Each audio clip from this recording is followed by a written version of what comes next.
நம்ம வந்து இப்போ கல்வி கண்ணை திறந்த காமராசரோட பிறந்த நாளை கொண்டாடிட்டு இருக்கோம் இல்லையா? எத்தனாவது பிறந்த நாள்?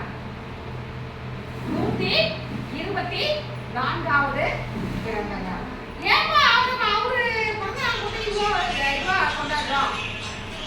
ஏன் அப்படின்னு சொன்னா அவருதான் நாட்டில் உள்ள அனைத்து குழந்தைகளும் படிக்கணும் அப்படின்னு நினைச்சவர். அது மட்டும் அல்ல, நம்ம வந்து கொஞ்ச நாள் ஸ்கூல் திறந்துட்டாரு. எப்போ 1 கிலோமீட்டருக்கு ஒரு ஸ்கூல் திறந்த மனிதர் யாரு அப்படின்னு சொன்னா காமராசர் தான். அவருக்கு நிறைய பேர் சொல்லுவாங்க. அவரை கருப்பு காந்தின்னு கூட கூப்பிடுவாங்க, கர்ம வீரன் கூப்பிடுவாங்க, கிங் மேக்கர்னு சொல்லுவாங்க.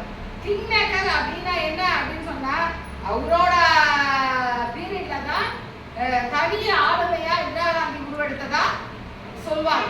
அதனாலதான் அரசியலில் அரசர்களை உருவாக்கும் ஒரு நல்லவர் அப்படின்னு சொன்னாங்க. அதனாலதான் அவர் பேரு கிங் மேக்கர். அதனாலதான் அவருக்கு பேரு கிங் மேக்கர். அவர் என்ன அப்படின்னு சொன்னா அது மட்டும் இல்ல, 7 கடைகோடியில இருக்கிற சின்ன குழந்தையும் நல்லா படிச்சு ஒரு திறமான ஒரு இடத்துக்கு வரணும் அப்படின்னு முடிவு பண்ணாரு. அது மட்டும் அல்ல, தமிழ்நாடு வந்து பொருளாதாரத்திலையும் தொழில்துறையில முன்னேற்றத்துக்கு காரணமே அவர்தான். நிறைய தொழில் வளர்ச்சி அவர் காலத்துல நிறைய தொழில் வளம் இருந்தது. அது மட்டுமல்ல, இதுல என்ன அப்படின்னு சொன்னா அவர் வந்து சின்ன வயசுலயே அவங்க அப்பா இறந்து போயிட்டதால அவர் படிக்கவே இல்லை. அவர் பேர் என்னது? படிக்காத மேடை. அவர் என்ன பண்ணுவார் அப்படின்னு சொன்னா நிறைய, அதாவது படிக்காத இருந்தாலும் நிறைய விஷயங்கள் அவரு உங்களுக்காக செய்தார். அது மட்டும் இல்ல, ஸ்கூல் திறந்துட்டாரு. ஆனா ஒரு இடத்துக்கு போகும்போது வழியில வண்டி நின்றுச்சு. வண்டி நிற்கும் போது பேசுறேன். அப்ப பார்த்தா 2 பசங்க ஆடு வச்சுட்டு வராங்க.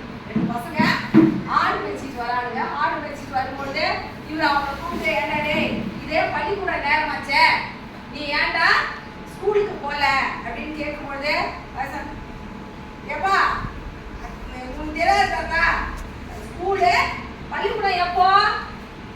காலையில இருந்து பள்ளிக்கூடம் தான். மத்திய சோத்துக்கு என்ன பண்றது? அதனால ஆடு மேய்ச்சாதான் எனக்கு காசு தருவாங்க. நான் அப்பதான் எங்க வீட்டுல சோறாக்க முடியும், என் பசி தீரும் அப்படின்னு சொன்னாங்க அந்த பையன். அதனால அவர் என்ன பண்ணாரு அப்படின்னு சொன்னா மத்திய உணவு திட்டத்தை கொண்டு வந்ததே அவர் தான். மத்திய உணவு திட்டத்தை கொண்டு வந்தவர் அவர் தான். அந்த நல்ல நாள்ல அவர் கல்விக்காக நிறைய செய்யறதால நம்ம இந்த நாளை என்ன நாள் கொண்டாடுறோம்? என்ன நாள் கொண்டாடுறோம்? இப்ப காலையில என்ன எழுதுறீங்க அந்த போட்டோல? கல்வி வளர்ச்சி நாளாக கொண்டாடுகிறோம். சரிதானே? ஒரு விருதுநகர்ல பிறந்தார். தான் படிக்காவிட்டாலும் தன்னோட மக்கள் படிக்க வேண்டும் அப்படின்ற ஒரு நல்ல எண்ணத்தை வச்சிருக்கிறதால இவரை கர்ம வீரர் காமராசர். எந்த ஒரு விஷயத்தை எடுத்தாலும் அந்த விஷயத்தை கரெக்டா செய்துவாரு. அது மட்டுமல்ல, அவர் இறக்கும் பொழுது அவர்கிட்ட சொத்து இருந்தது என்னது? 2 வேஷ்டி 2 சட்டமன்றம். 2 வேஷ்டி 2 சட்டமன்றம். புரியுதுங்களா? அதனால நம்மளுக்காக பாடுபட்ட அந்த கர்ம வீரர் காமராசர் பிறந்த இந்த நாள்ல நாம நல்லா படிச்சு நல்லா முன்னேறுவோம் அப்படின்ற இந்த நம்ம உறுதிமொழி காலையில சொன்னோம் இல்லையா? அந்த மாதிரி உறுதி கொண்டு நாம வந்து மேலும் உயர அவர்கிட்ட வேண்டிக்கிட்டு அவரை வணங்குவோம். சரியா? இப்ப என்ன பண்ணுவோம் அப்படின்னு சொன்னா, இந்த 1வது 2வது 3வது இருக்காங்க இல்லையாப்பா, அவங்களுக்கு நம்ம ஒருத்தர் இது வாங்கி கொடுத்தாரு, வாட்டு பாட்டு வாங்கி கொடுத்தாரு. அவர் கொடுக்கலாமா? யார் யாருக்கு பேர் கொஞ்சம் பண்ணிட்டாமா அப்படியே கொடுத்துடலாம்.